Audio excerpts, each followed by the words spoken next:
По местам Шокана. Первая глава. Художник Мэл Сержанов. Усадьба Сырымбет. Усадьба Сырымбет – родовое поместье бабушки Чокан Айганы Валихановой. Здесь прошли детские и юношеские годы будущего ученого. Известны его зарисовки усадьбы, а ее описание оставил петербургский чиновник Александр Константинович Гейнс, побывавший здесь летом 1865 года. Мы увидели несколько домиков во вкусе наших помещиков средней руки, а посередине – мечеть. В середине дома, занимаемого Чингисом, с женою убранство подходит к помещичьему. В зале орган, играющий до 12 пьес, зеркала в простенках, бронзовые канделябры с хрустальными подвесками, такие же бра, маленькие шелковые портьеры на дверях, обшиты тонким, но широким агромантом. Усадьба не сохранилась. Художник Мэл Сержанов на основе рисунка Чокана Валиханова сделал вариант художественной реконструкции усадьбы. Омский кадетский корпус. Здание было построено в 1812 году для училища Сибирско-казачьего войска, где в 1827-1834 годах учился отец Чокана. В 1846 году училище было преобразовано в Омский кадетский корпус с 8-летним сроком обучения. Интерьер здания подвергался значительным переделкам. Фасад же остался почти в первозданном виде. На фасаде бывшего кадетского корпуса установлена мемориальная доска. Надпись гласит, что здесь в 1847-1853 годах учился Чокан Чингисович Валиханов. Казармы Омского кадетского корпуса. Поступившего в корпус Чокана Валиханова поселили в казарме в одной комнате с Гришей Потаниным. Гриша неплохо владел казахским языком. Чокан ни одного слова не знал по-русски. Мальчики быстро подружились, и Гриша помог Чокану быстро овладеть русской речью. Величественное здание казармы кадетского корпуса сохранилось почти в первозданном виде. Здание гауптвахты. Построенное в 1781-1784 годах, здание гауптвахты – одно из самых старых кирпичных зданий в Омске. Гауптвахта находилась на территории Омской крепости и составляла часть ансамбля площади.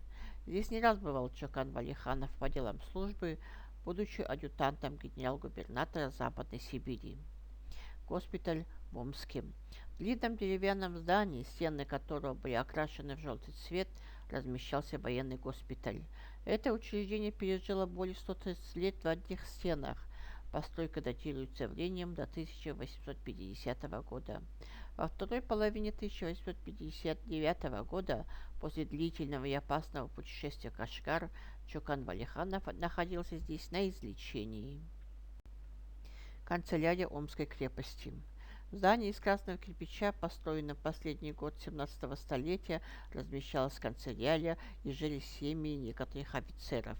Здесь не раз бывал Федор Михайлович Достоевский.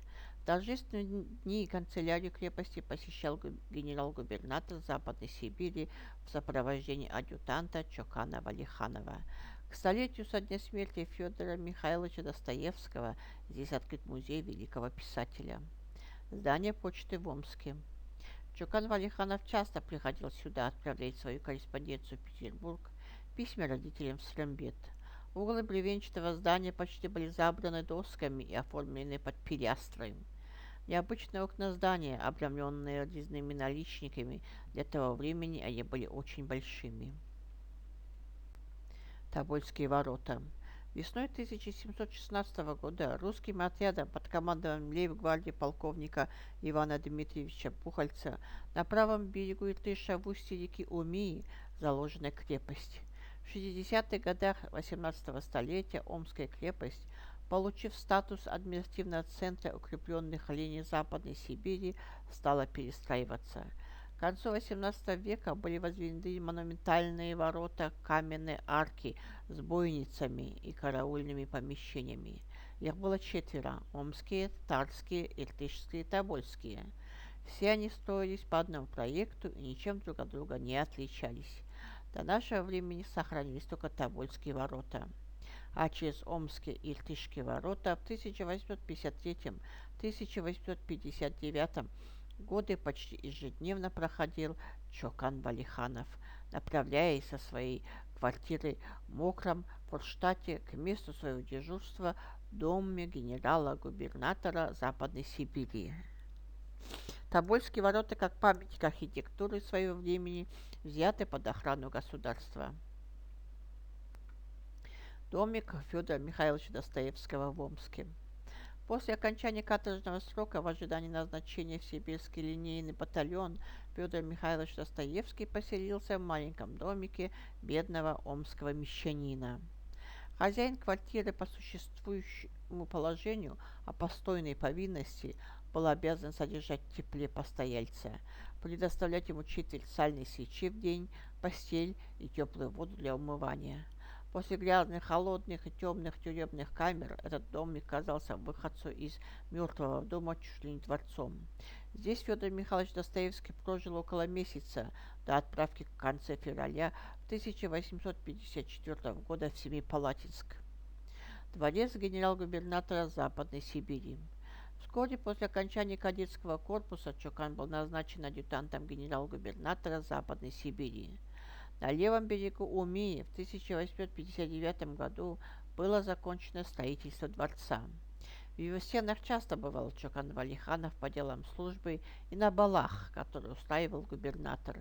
В 1984 году это здание реставрировано.